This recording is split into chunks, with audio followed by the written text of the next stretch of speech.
بسم اللہ الرحمن الرحیم۔ السلام علیکم ورحمۃ اللہ وبرکاتہ۔ پیارے ناظرین، موت ایک ایسی اٹل حقیقت ہے جس سے کوئی انسان بچ نہیں سکتا۔ یہ زندگی کا وہ آخری مرحلہ ہے جہاں روح جسم سے جدا ہو جاتی ہے۔ موت کے بعد انسان مختلف مراحل سے گزرتا ہے، جن میں قبر، برزخ، قیامت، حساب و کتاب اور جنت یا جہنم شامل ہیں۔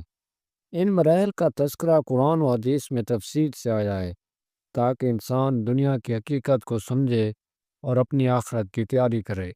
موت نہ صرف ایک انجام ہے بلکہ ایک نئی زندگی کی شروعات بھی ہے، جو اعمال کے مطابق ہمیشہ کے لیے اچھی یا بری ہو سکتی ہے۔ اس لیے موت اور اس کے مراحل پر غور کرنا ہر مسلمان کے لیے ضروری ہے۔ پیارے ناظرین، آج ہم اس ویڈیو میں موت کے مراحل پر تفصیل سے بات کریں گے کہ موت کن 6 مراحل پر مشتمل ہوتی ہے۔ موت کا پہلا مرحلہ یوم الموت کہلاتا ہے۔ یہ وہ دن ہے جب انسان کی زندگی کا اختتام ہو جاتا ہے۔ اس دن اللہ تعالیٰ فرشتوں کو حکم دیتا ہے کہ وہ زمین پر جائیں اور انسان کی روح قبض کریں تاکہ اسے اپنے رب سے ملاقات کے لیے تیار کیا جا سکے۔ بدقسمتی سے کوئی بھی اس دن کے بارے میں کچھ نہیں جانتا، اور جب وہ دن آتا ہے انسان کو یہ بھی احساس نہیں ہوتا کہ یہ اس کی موت کا دن ہے۔ تاہم انسان اپنے جسم میں تبدیلیاں محسوس کرتا ہے۔ مثلاً مومن کے دل کو اس دن خوشی اور سکون ملتا ہے، جبکہ برے اعمال کرنے والے کو سینے اور دل میں دباؤ محسوس ہوتا ہے۔ اس مرحلے پر شیاطین اور جنات فرشتوں کے نزول کو دیکھتے ہیں، لیکن انسان انہیں نہیں دیکھ سکتا۔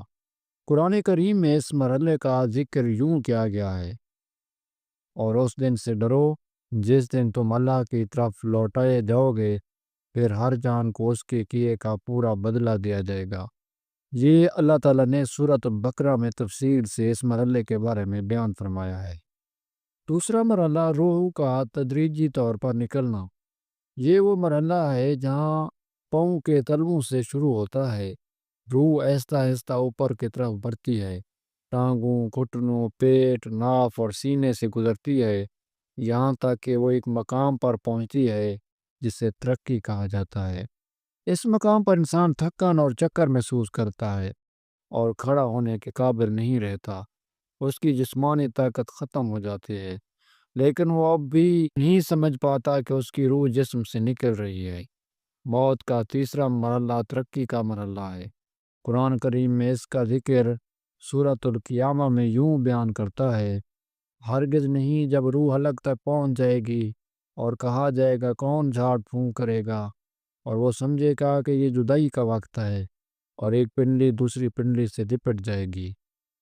ترپتی حلق کے نیچے 2 ہڈیوں کو کہا جاتا ہے جو کندھوں تک پھیلتی ہیں۔ وکیل امن راک کا مطلب ہے کہ کون روح کو لے کر جائے گا۔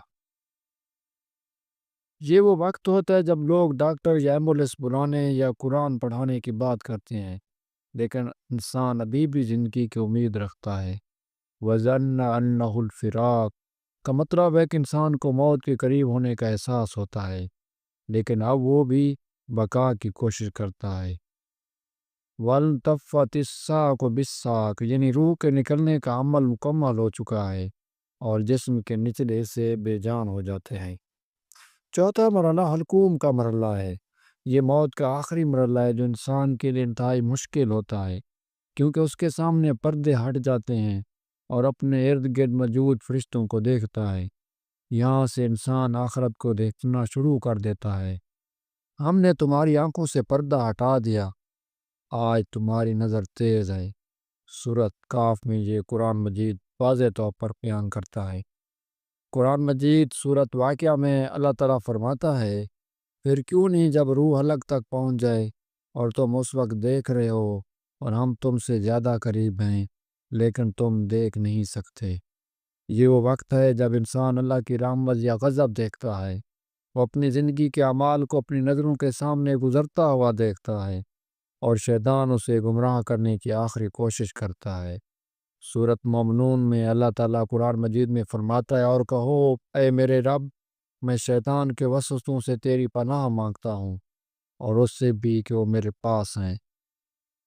پانچواں مرحلہ ملک الموت کا داخلہ ہے۔ یہ مرحلہ وہ ہے جہاں انسان کو معلوم ہو جاتا ہے کہ رحمت والوں میں سے آئے یا عذاب والوں میں سے۔ اللہ تعالیٰ سورت محمد میں فرماتے ہیں، اور جن کی روحیں فرشتے سختی سے نکالتے ہیں ان کے چہروں اور پشتوں پر مارتے ہیں۔ اگر انسان مومن ہے تو اس کی روح نرمی سے نکلتی ہے، جیسے پانی کا قطرہ مشکیزے سے نکلتا ہے۔ سورۃ الفجر میں اللہ تعالیٰ فرماتے ہیں، آئے اطمینان والی روح اپنے رب کی طرف لوٹ، راضی اور مرضی، اور میرے بندوں میں شامل ہو جا اور میری جنت میں داخل ہو جا۔ چھٹا اور آخری مرحلہ، یہ وہ مرحلہ ہے جب انسان کی روح مکمل طور پر جسم سے نکل جاتی ہے۔ اگر وہ گناہ گار ہے تو کہتا ہے، اے میرے رب، مجھے واپس بھیج دے تاکہ میں نیک عمل کر سکوں۔ لیکن اللہ تعالیٰ فرماتا ہے، ہرگز نہیں، یہ صرف ایک بات ہے جو وہ کہہ رہا ہے، اور ان کے پیچھے ایک پردہ ہے قیامت کے دن تک۔ یہ سب کچھ اللہ تعالیٰ نے سورۃ المومنون میں انسان کے موت کے مراحل کے بارے میں فرمایا ہے۔ اور اللہ تعالیٰ سورۃ کاف میں فرماتے ہیں، اور موت کی سختی حق کے ساتھ آئے گی، یہی وہ ہے جس سے تم بھاگتے تھے۔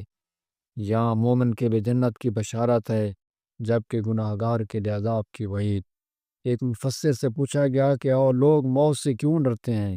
انہوں نے جواب دیا، کیونکہ تم نے دنیا کو آباد کیا اور آخرت کو برباد کر دیا۔ اے میرے اللہ، ہمارا آخری خاتمہ دین اسلام پر فرمانا، اور ہمیں موت کی پوری تیاری کرنے کی توفیق عطا فرما۔